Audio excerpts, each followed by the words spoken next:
Fala Brasil! Eu sou a Daíse e esse é o nosso Negócios de Sucesso.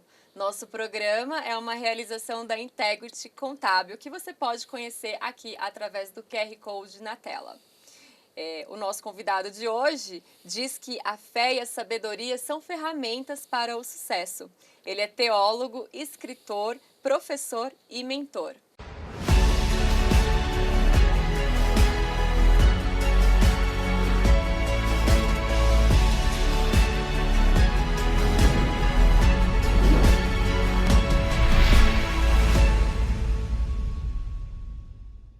O nome do nosso convidado de hoje é Luciano Stein. Seja muito bem-vindo, Luciano. É uma honra tê-lo aqui com a gente. Obrigado, Dai. É um prazer poder estar aqui com vocês, participando do Negócio de Sucesso. Muito legal. Luciano, eu sou uma pessoa que eu me considero cristã, né? Você aí como mentor e teólogo, enfim, sou uma pessoa que me considero cristã, então eu tenho muita admiração por pessoas que seguiram esse caminho de levar a palavra de Deus adiante, né? Então eu queria entender um pouco de você, como que você chegou nesse lugar de estar passando o conhecimento e a palavra de Deus para as outras pessoas. Nada que nós guardamos dentro do nosso coração ou mente que tenha realmente significado e ocupe um grande espaço em nosso interior consegue ficar parado dentro de nós. Nós colocamos isso em circulação.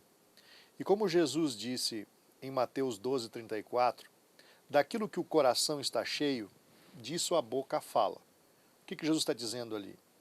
Que você quer conhecer uma pessoa, ouça ela, que ela vai se revelar por dentro através da boca. Então, quando você tem um conteúdo que é divino, você vai falar do que é divino. E o que é divino contribui para o crescimento, a materialização de uma vida com qualidade e de um crescimento e prosperidade na vida. E vendo isso e fazendo da minha vida um laboratório, aplicando os princípios que creio, eu consegui primeiro me ajudar. E toda pessoa que se ajuda, ela se torna uma referência para quem precisa ser ajudado. Então eu primeiro me ajudei. Como? Eu me ajudei aplicando em mim aquilo que eu sempre disse crer.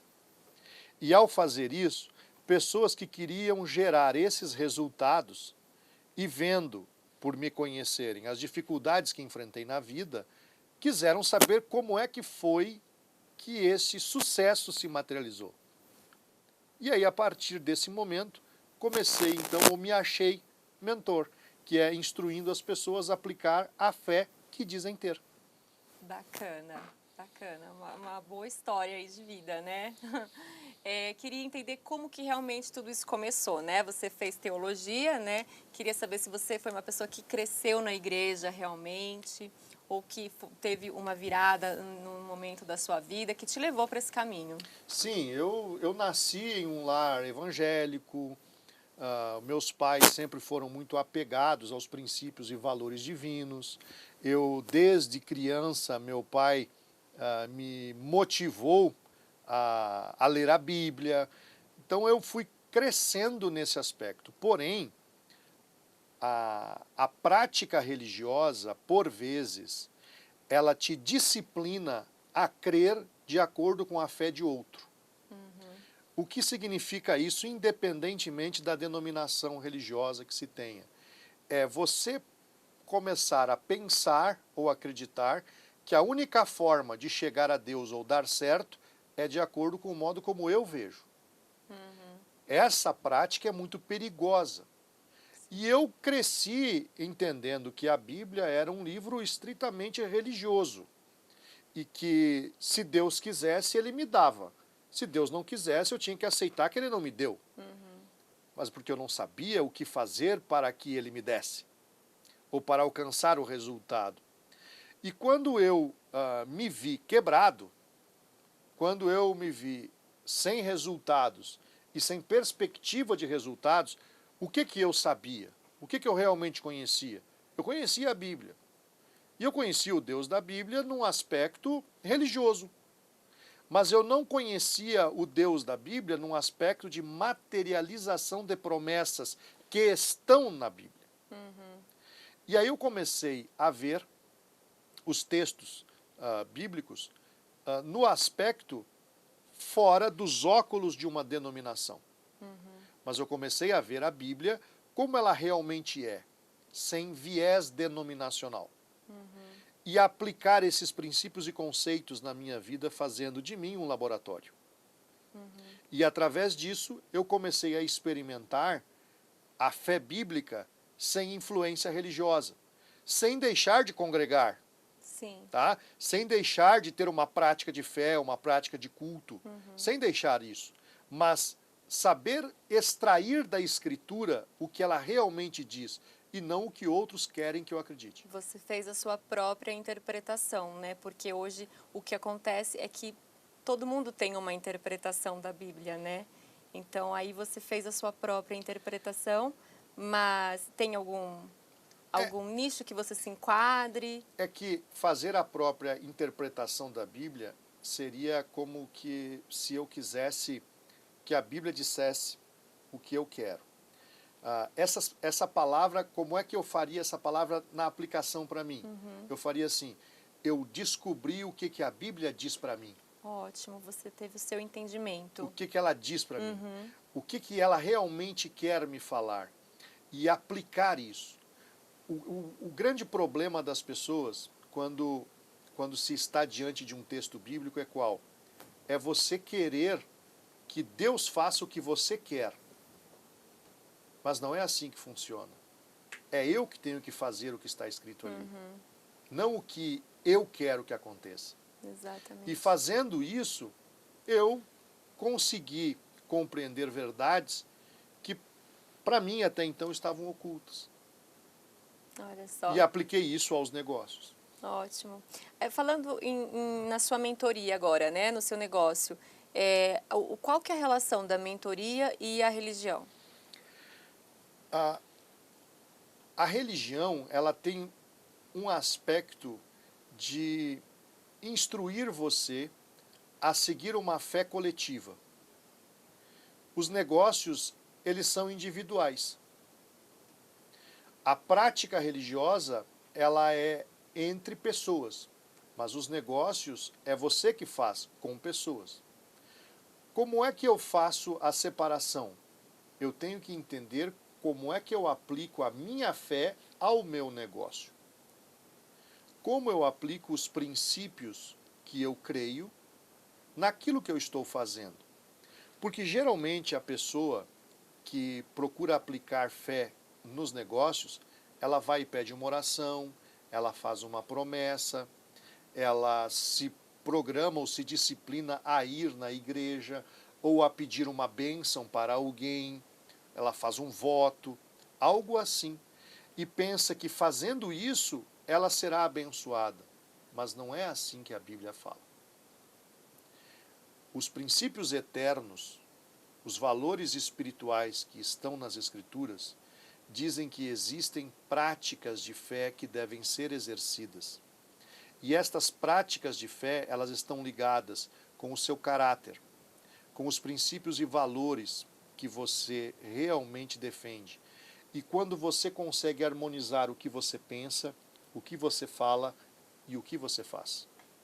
Quando existe harmonia entre o pensamento, as palavras e as ações, você consegue aplicar uma verdade. Isso é tão forte, e esse é o principal problema de pessoas que dizem aplicar a fé ao trabalho e acabam quebrando, porque está cheio de gente falando em Deus no trabalho e quebra, e fica devendo. E vai à falência e não consegue honrar os compromissos financeiros. E ainda vai perguntar para Deus por que isso me aconteceu, se eu vou na igreja, se eu... As próprias igrejas que não dão certo, né? Isso, Um igrejas que exemplo. davam cheque sem fundo, não pagam as contas, boleto atrasado, protesto em cartório, e etc. E falando em Deus e pedindo dinheiro para as pessoas, dizendo, não, vocês são abençoados se vocês derem aqui. Sim. E a própria igreja está devendo. Exato. Por quê? Porque não há uma harmonização entre o que se pensa, o que se fala e aquilo que se faz. Você não harmoniza, você vai criar uma desordem no seu mundo. E os princípios eternos, os princípios divinos, eles determinam que aquilo que eu tenho na minha mente de maneira bem sólida e convicta biblicamente é chamada de fé. A palavra é o principal agente divino para a criação. Tudo que existe foi criado pela palavra. Isso está escrito em Salmos 33, 6 e 9, Hebreus 11, 3, que a palavra de Deus criou tudo no céu e na terra. Então a palavra tem poder de criação. Ela tem o poder de criar uma atmosfera, ela tem o poder de criar um ambiente, de fazer algo acontecer. As nossas palavras, elas criam um mundo. Então, se você deseja ter um mundo sólido, preste atenção no que você está falando. Jó, ele diz assim, no capítulo 11, verso 12, diz assim, que assim como o ouvido prova as palavras, o paladar prova o alimento. O que Jó está dizendo? Por que ele conseguiu suportar aquela dor e sofrimento todo que suportou? Porque ele não aceitava ouvir o que não estava em harmonia com a mente, as palavras e as ações dele. Ele não aceitava ouvir. Porque aquilo que eu como determina a minha saúde e a minha força física. Sim. Aquilo que eu ouço determina a minha saúde e a minha força mental. Se você quer ser uma pessoa que tem uma mente sólida, forte e saudável, seja seletiva com aquilo que está ouvindo. Porque a pessoa que não é seletiva com aquilo que ouve, ela facilmente é contagiada pelo vírus da tristeza, da depressão, do medo, da angústia, das desilusões. A pessoa, ela tem o seu estado anímico derrubado. Por quê? Por aquilo que ouviu. Uma frase que eu falo é: o que te irrita te domina, né? Se você dá liberdade para um determinado tema que está te mexendo com você, aquilo vai acabar te dominando em algum momento, né? O que a gente tem muito hoje nesse mundo de redes sociais são os haters, né? E se você der muito assunto para hater, ouvir muito o que hater fala, vai acabar te dominando. Então você precisa fazer um filtro para ver ali o que é crítica construtiva e o que não é, né? Sim. Se você sabe ser seletivo com o que você ouve, o que você aceita ouvir, acaba determinando a sua saúde interior. Sim. Os nossos ouvidos, eles no sentido espiritual, o ouvido é o paladar da alma.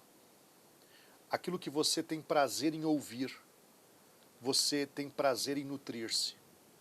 Então, se eu quero ter uma dieta saudável, eu tenho que aprender a comer coisas que eu não gosto. E eu tenho que abrir mão de comer coisas que eu gosto. Salomão diz em Provérbios que as palavras do mexeriqueiro, fofoqueiro, são como preciosos bocados que descem até o interior do ventre. É aperitivo do churrasco. Você vai para o churrasco na casa de alguém e aí ele vem pãozinho com alho, uma linguicinha assada, aí vem o coraçãozinho, tá? Vem os quitutes. Você vai comendo um pouquinho de cada, você vai comendo. Sim. Quando chega a hora da picanha, do filé, da costela... Você já não está com tanta fome. não está com tanta fome. O que Salomão está dizendo? Se você começar a ouvir pessoas que têm conversas vazias e inúteis, quando você for ouvir alguém que é importante para você, tu não tem apetite de ouvir essa pessoa. Tu não consegue te conectar com o que ela está dizendo. Por quê? Porque você está ouvindo questões que são desnecessárias para o seu propósito, que não têm o valor agregado que você deseja. Porque ninguém vai comer um churrasco pensando no salsichão ou no pão com alho. Com certeza. A pessoa vai pensando na carne nobre, no principal. Mas ela perde o apetite porque foi descontrolada nos aperitivos. Se você não se regrar a dizer não para conversas inúteis, você não conseguirá aceitar as úteis que virão a você. A gente vai se abastecendo de informações, né? Então a gente precisa fazer uma seleção para não se abastecer de informações desnecessárias, né? Sim. Muito importante. Agora falando um pouco do nosso mundo atual, eu queria ouvir de você, porque a gente sabe que os médicos são essenciais, psicólogos também são essenciais em momentos de crise, e queria saber também sobre essa questão espiritual, né, que você presta a sua mentoria, trabalha também com cura espiritual. Queria saber de você se mudou as pessoas que te procuram hoje, te procuram com comportamentos diferentes das que te procuraram antes da pandemia. Em geral, as pessoas que procuram soluções, elas fazem isso em qualquer momento da sua vida. Porém, as que já têm familiaridade com a sabedoria, elas procuram soluções quando vê que chegará um problema. Aquelas que não estão tão familiarizadas com a sabedoria, elas procuram uma solução quando estão diante de um problema que não sabem resolver. E aquelas que não são amigas da sabedoria, elas acabam se voltando contra a solução diante de um problema. O momento de pandemia é uma realidade muito parecida com essa, porque o mundo está vivendo uma realidade nova, que há 2 anos atrás ninguém imaginava que estaria ainda como está hoje. Sim. E as pessoas que buscaram soluções diante disso são aquelas que viram que a solução está dentro, ela não está fora. O livro de Provérbios, capítulo 27, o verso 19, Salomão está dizendo assim: como na água o rosto corresponde ao rosto, assim o interior do homem ao homem. O que ele diz? Você quer saber como é o seu rosto? Se olhe no espelho, você vai ver como é o seu rosto. Você quer saber como eu sou por dentro? Olhe como está a minha realidade aqui fora. A minha realidade externa, ela vai espelhar como é a interna. O momento de pandemia, diante de uma realidade externa que é maior do que a nossa força de enfrentamento, o que nós temos que buscar? Dentro, algo que materialize ao ponto de o que está acontecendo no mundo não me afete aqui dentro. Então eu tenho que tirar de dentro algo que sirva como escudo, para que interiormente eu não seja afetado. Essa época de pandemia, a minha área cresceu. Sim, porque é o que eu falei, né? Da mesma forma que a gente precisa de médicos, psicólogos, a gente também busca a cura espiritual quando algo não vai bem, né? Como é que se chamaria cura espiritual dentro de uma linguagem que as pessoas entendam sem ter conhecimento do espiritual? Eu uso uma linguagem chamada vício. O que é um vício? Vício é tudo aquilo que você sabe que é errado, mas não consegue deixar de fazer. Geralmente as pessoas atribuem vício a álcool, drogas e outras práticas. Mas o vício, ele é algo errado. O que é errado? Ele gera um resultado contrário ao que você deseja. Então tudo que você faz que é contrário ao que você deseja é um vício. E como é que é essa cura espiritual? Essa cura espiritual, ela é uma cura na mente, é uma cura mental. Como? Libertando as pessoas dos seus vícios através da mudança da maneira de pensar. Quando você começa a pensar da maneira certa, você se torna livre de tudo aquilo que impede você se tornar quem deseja ser. Essa é a grande cura espiritual, é a mudança do pensamento. Exatamente. Esse é o ponto, né? E eu queria saber de você, na sua opinião, qual foi um dos grandes ensinamentos que a pandemia nos trouxe? Que a vida é maior do que as vestes, como Jesus já disse. A vida é maior do que os bens. E Com que certeza. o valor das pessoas é muito superior ao que elas têm. Isso tudo que nós sempre soubemos em teoria, porque todo mundo sempre falou isso não é novidade para ninguém, mas a prática disso, a pandemia está ensinando que as relações entre nós, elas devem ser mais aquecidas e mais sinceras. Vê, como é importante um abraço. Sim. A pandemia ensinou. Como é importante um contato, um convívio social. A pandemia ensinou. Como é importante você poder reunir a família. Com certeza. Hoje a gente dá muito mais valor, né? Essas coisas que a gente achava que eram tão pequenas. Então, todos esses aspectos triviais, eles tomaram uma importância gigantesca no nosso mundo hoje. Com certeza. Com certeza. Agora falando um pouco sobre a igreja, né? Que você também é pastor, né? Sim. Queria saber se você já sofreu algum preconceito por ser pastor. E aproveitando também, queria ouvir um pouco da sua visão sobre a igreja evangélica hoje no Brasil. Hoje, a minha prática pastoral não está mais relacionada à igreja ou a cuidado de um rebanho. Hoje eu sou mentor, eu tenho atividade profissional. Tá? Então eu não atendo uma igreja como um pastor de igreja. Eu continuo porque isso é um dom inalienável, né? Claro. Mas não tenho essa prática mais de atendimento. Hoje eu sou pastor individual das pessoas que querem ter crescimento espiritual, independentemente da denominação que ela possua, seja um católico ou evangélico. Não trabalho a questão religiosa. Mas a perseguição ou bullying religioso, isso tem em todas as atividades profissionais. Não há novidade para mim nisso.